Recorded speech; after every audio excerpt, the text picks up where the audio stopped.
Hello bachchon, let's read this question, and the question says that as observed from the top of a 100-meter high lighthouse from the sea level, the angles of depression of two ships are 30° and 45°.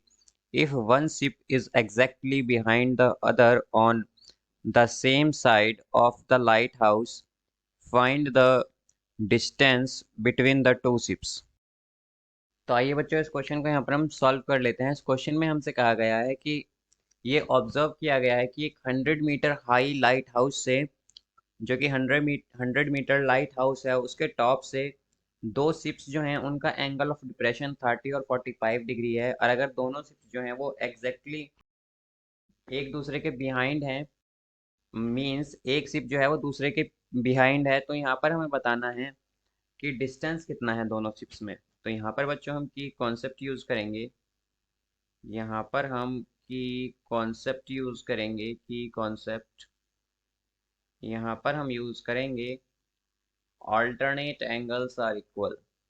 alternate angles are equal। तो यहाँ पर बच्चों अगर हम इसका diagram देखें तो कुछ इस तरह का होगा हमारे पास। लेट्स सपोज कि यहाँ पर हमारे पास एक लाइट हाउस है, ये इसे हम मान लेते हैं ए बी। इसे हम ए बी मान लेते हैं। यहाँ पर हम इसके टॉप को मान लेंगे ए और इसके बॉटम को मान लेंगे बी। तो ये ए बी है हमारे पास एक्चुअली। अब जो एंगल ऑफ डिप्रेशन बनता है, तो एंगल ऑफ डिप्रेशन कुछ इस तरह से बनेगा यहाँ पर कि एंगल ऑफ डिप्रेशन जो एक पॉइंट का है हमारे पास, या फिर कहीं एक शिप का है और फिर हमारे पास एक और शिप है यहाँ पर, तो दो एंगल ऑफ डिप्रेशन बन रहे हैं हमारे पास। एक के लिए बन रहा है हमारे पास एंगल 30 डिग्री और एक के लिए 45 डिग्री। तो यहाँ पर बच्चों ये जो एंगल होगा हमारा, ये होगा 30 डिग्री। ये एंगल होगा हमारा 30 डिग्री। ये है बच्चों 30 डिग्री। और ये वाला जो एंगल है ये होगा 45 डिग्री। 45 डिग्री।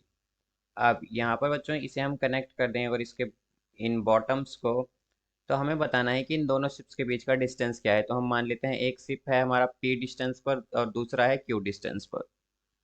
यहाँ पर हमारे पास ये जो एंगल है ये है 90 डिग्री। इसे हम मान लेंगे X यहाँ पर। अब यहाँ पर अगर हम बच्चों देखें तो हमारे पास, जैसा कि हम जानते हैं कि ऑल्टरनेट एंगल्स इक्वल होते हैं, तो हम कह सकते हैं कि एंगल एक्स हम कह सकते हैं कि एंगल जो होगा हमारे पास, angle X A P, angle X A P वो इक्वल होगा एंगल ए पी बी के, मीन्स 30 डिग्री के। बिकॉज ये दोनों हमारे एंगल्स ऑल्टरनेट एंगल्स हैं और हम जानते हैं कि ऑल्टरनेट एंगल क्या होता है, हमारे पास इक्वल होते हैं। तो ये एंगल हमारा आ जाएगा बच्चों 30 डिग्री। अब इसी तरह अगर हम दूसरा एंगल देखें तो हमारे पास जो एंगल एक्स ए क्यू है वो है 45। और यहाँ पर हमारा एंगल ए क्यू, हमारा बच्चे यहाँ पर एंगल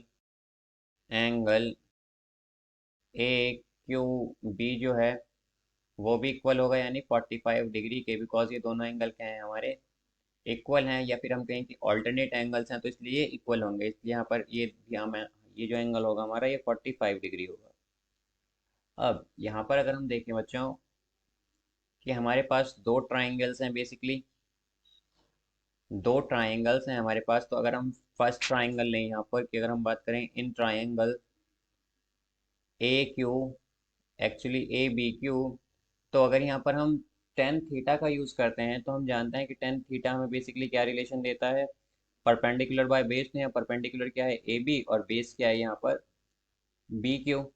अब यहाँ पर बच्चों हमारे पास थीटा क्या है, थीटा है 45, तो टेन 45।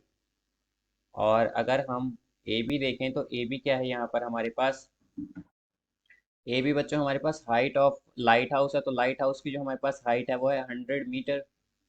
ये हमारे पास 100 मीटर है। तो यहाँ से हमारे पास ए बी क्या आ जाएगा, 100। और बी क्यू क्या है ये हमें कैलकुलेट करना है। तो बच्चों हमारे पास 1045 होता है 1। तो हम कह सकते हैं कि बी क्यू जो है हमारा बेसिकली वो 100 मीटर है। ये हमारे पास यहाँ पर 100 मीटर है बच्चों। बी क्यू हमारे पास 100 मीटर आ गया है। अब इसी तरह बच्चों अगर हम दूसरा ट्राइंगल लें, अब यहाँ पर जो हमारे पास दूसरा ट्राइंगल है, तो हम सेकंड ट्राइंगल लेते हैं। In triangle A B P, तो ट्राइंगल ए बी पी क्या होगा बच्चों हमारे पास?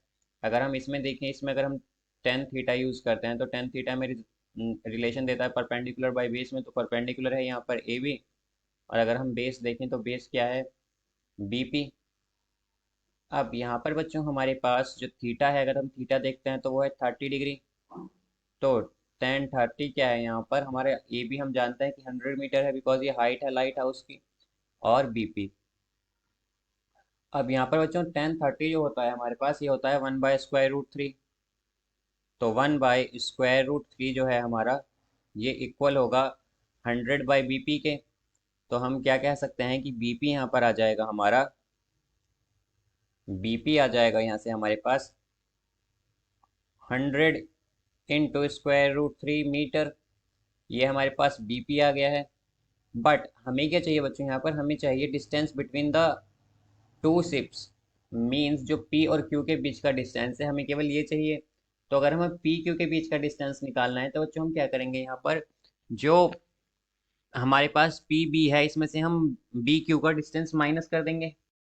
तो यहाँ पर ये आएगा हमारे पास।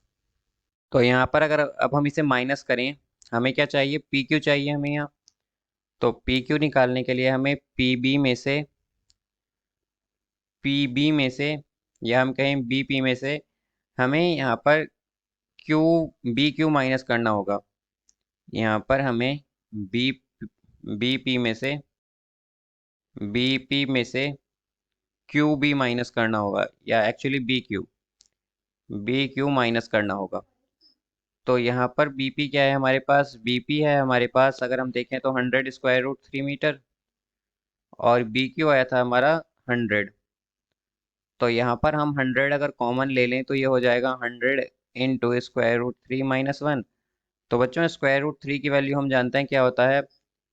ये होता है 1.732, और ये -1 आ जाएगा। तो यहाँ से ये होगा 100 × 0.732। तो यहाँ से ये आएगा बच्चों हमारे पास 73.2